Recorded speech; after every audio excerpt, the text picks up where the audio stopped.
Merah mana? Oh. Bismillahirrahmanirrahim. Assalamualaikum warahmatullahi wabarakatuh. Nama saya Muhammad Nur Halim bin Zulkifli. Boleh panggil Ustaz Halim. Saya sebagai setiausaha peperiksaan SUP sekolah KAFA SKPP 91. Alhamdulillah, syukur kepada Allah SWT kerana pada malam ni saya akan menjalankan satu taklimat penyelarasan pelaksanaan modul penilaian kelas KAFA, iaitu kelas Al-Quran dan Fardu Ain yang menggantikan ujian penilaian kelas KAFA UPKK bagi calon 2020 dan 2021 yang bakal dilaksanakan secara serentak pada tahun 2021.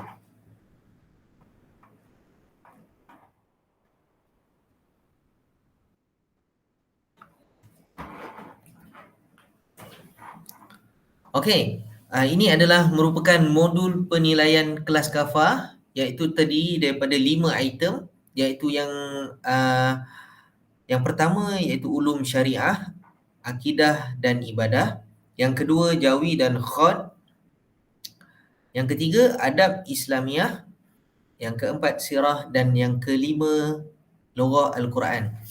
Okey, berdasarkan kepada silibus daripada tahun 3 dan penilaian terhadap 3 elemen iaitu nilai dan sahsiah, kehadiran dalam PDPR juga merangkumi aspek hasil kerja dan komitmen.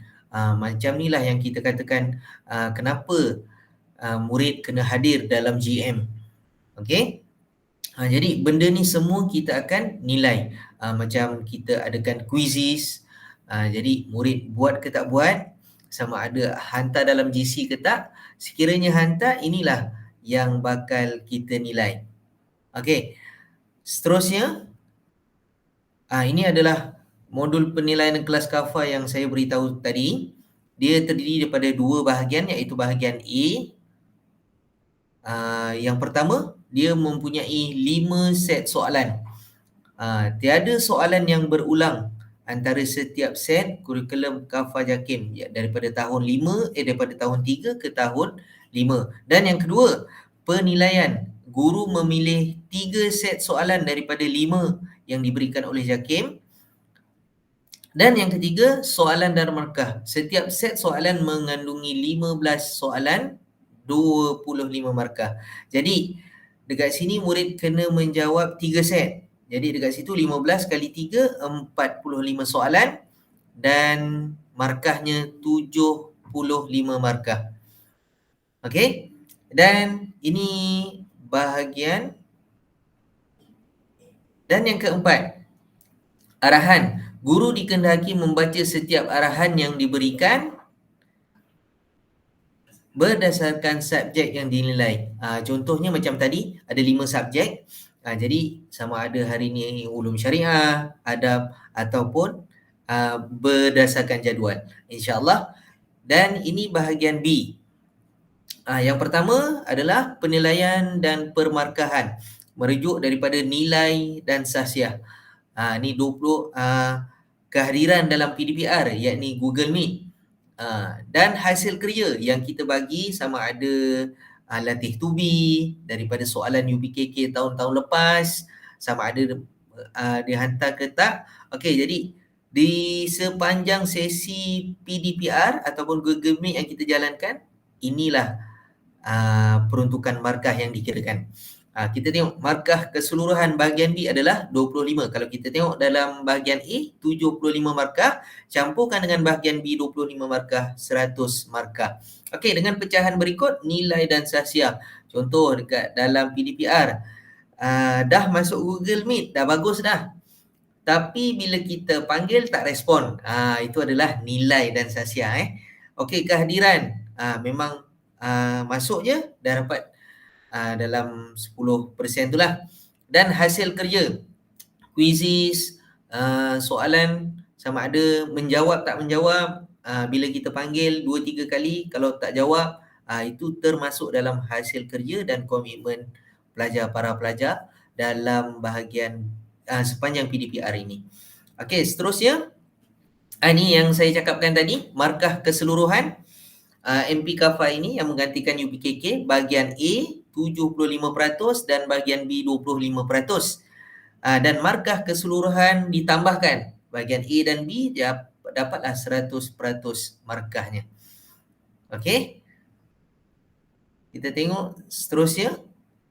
Ini tanggungjawab bersama kepada ibu bapa, penjaga.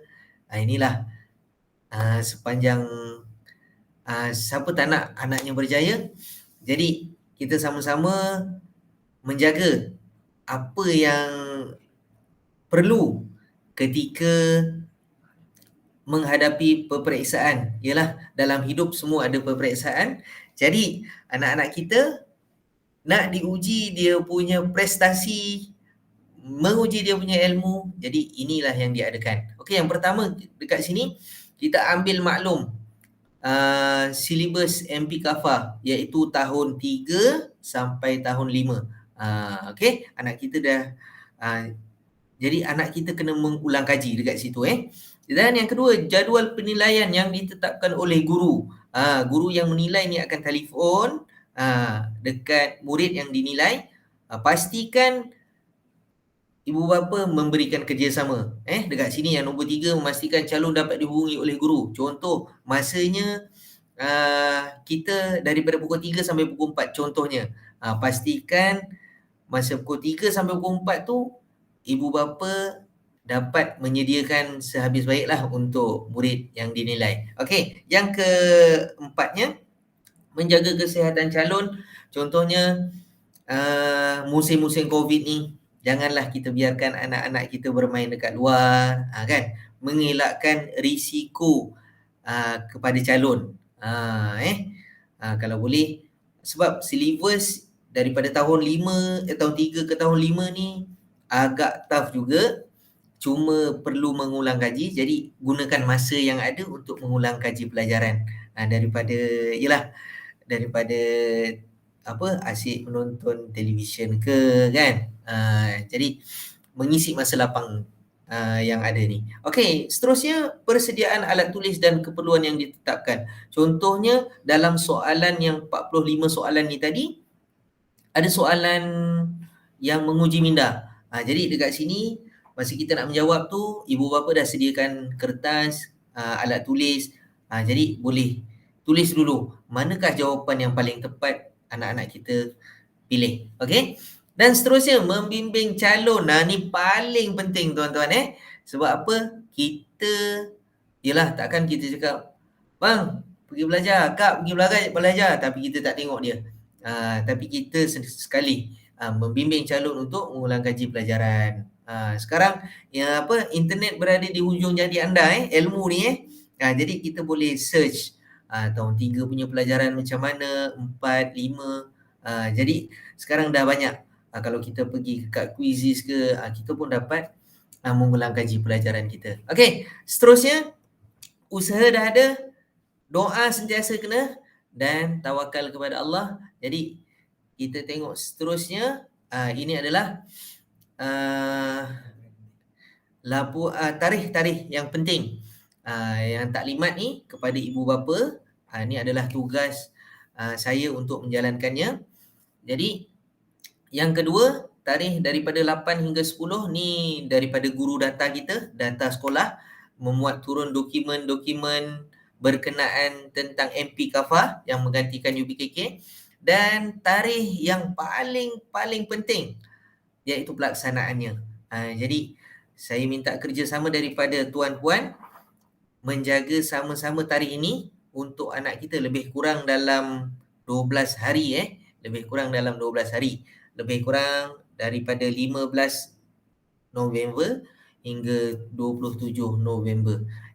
Jadi dekat sini kita beri kerjasama dekat guru kita untuk menilai ilmu-ilmu anak-anak kita, macam mana ilmu ni berkesan pada dia, ataupun bila dah PDPR dia dah lupa semuanya. Jadi dekat sini kita dapat kita sama-sama menolong cikgu agar anak-anak kita dapat menjawab dengan tenang, kan.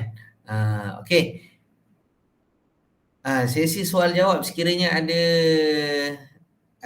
soalan nak bertanya, boleh komen dekat bawah nanti.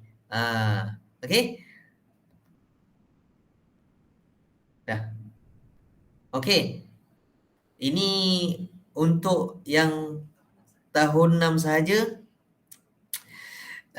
memang tough sangat sebab tadi tahun 5 dengan kerja kerasnya dekat UPKK, MP Kafar tadi, dan ada untuk tahun 6 ujian setara tahun 6 dijalankan serentak Jadi untuk tahun 6 memang tough sangat.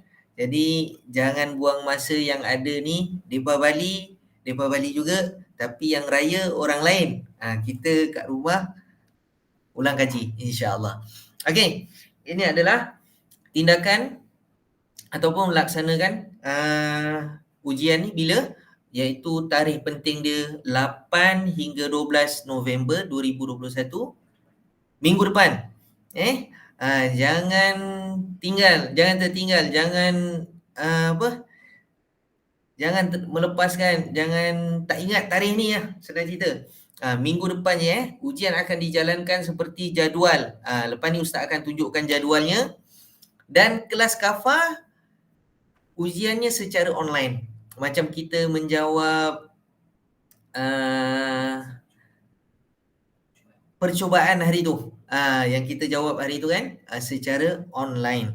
Okey, seterusnya kita tengok. Okey, ni ada ustaz nak highlight sikit. Calon perlu dimaklumkan bahawa dibenarkan meninggalkan medium Google Meet. Ni kita selesai menjawab, kita dah jawab dekat GM ataupun selesai menjawab peperiksaan, kena maklumkan dekat guru, menghantar jawapan dengan kebenaran guru ataupun pengawas. Jadi setelah selesai macam sama je dengan ni, tapi yang ni kita betul-betul sebab yang tu trial, yang ni betul-betul. Jadi tolong betul-betul baca soalannya. Jadi buat yang sehabis baik. Contoh dah jawab Jim, sekali semak balik jawapannya Alif. Tolong padam yang Jim tu. Jadi tolong Alif. Lepas tu tekanlah final tu Okey. Seterusnya ini adalah jadual peperiksaan semester bahagi tahun 6. Okey, kalau kita tengok dekat sini 1 November, ustaz dan ustazah guru kelas masing-masing dah bagi dah kertas soalan tu, dah dihantar dekat grup WhatsApp masing-masing. Jadi perlu print dan hantarkan ke sekolah. Dan hantar ke sekolah. Ni untuk had ni lama masa menjawabnya 1 minggu. Jadi cuti ni dah boleh buat had dah Lepas tu yang kedua 8 November, fiqh, 9 bahasa Arab dan akhlak ada 2. Ada 2 mata pelajaran dekat sini Jadi tolong dalam cuti yang ada ni ambil peluang, gunakan ruang dan peluang untuk membaca. Semak, ulang kaji. Dah rasa aku dah hafal lah buku ni. Tak apa, ulang kaji je. InsyaAllah mudah-mudahan apa yang kita baca ni masuk time peperiksaan ni. Okey, jadi tengok jadual ni betul-betul untuk yang tahun 6. Jadi boleh print, letak ke dekat bilik. Jadi tahu bila kita periksa, bila tarikh-tarikh pentingnya. Okey. Seterusnya, sekiranya ada sesi soal jawab juga, boleh komen dekat bawah. Alhamdulillah, selesai sudah slot Ustaz hari ini. Moga apa yang disampaikan bermanfaat untuk semua. Selamat berjaya, manjada wajada. Siapa yang berusaha, dia berjaya. Man kasala fasala. Dan siapa yang malas, bye-bye dia kata kat situ. Okey. Nampak? Bye-bye. Jadi, itu saja. Terima kasih. Dan Ustaz minta tolong untuk tarikh-tarikh yang penting dalam peperiksaan Ini bukan trial tapi dia betul-betul. Jadi Ustaz dapat doakan ibu bapa dapat sama-sama membantu pelajar, anak-anak kita juga, bukan anak siapa. Jadi kita nak tengok anak kita berjaya, sama-samalah kita dalam pembinaan ilmu ini. InsyaAllah. Sekadar itu saja, yang baik itu datang daripada Allah. Jangan lupa kalau ada apa-apa komen boleh tulis dekat bawah, ya, apa-apa yang tak faham. Okey, jadi itu saja, yang baik itu datang daripada Allah, yang kurang tu datang daripada kelemahan ustaz sendiri. Okey, aku lu qauli hadza astaghfirullahal azim. Assalamualaikum warahmatullahi wabarakatuh. Terima kasih. Bye.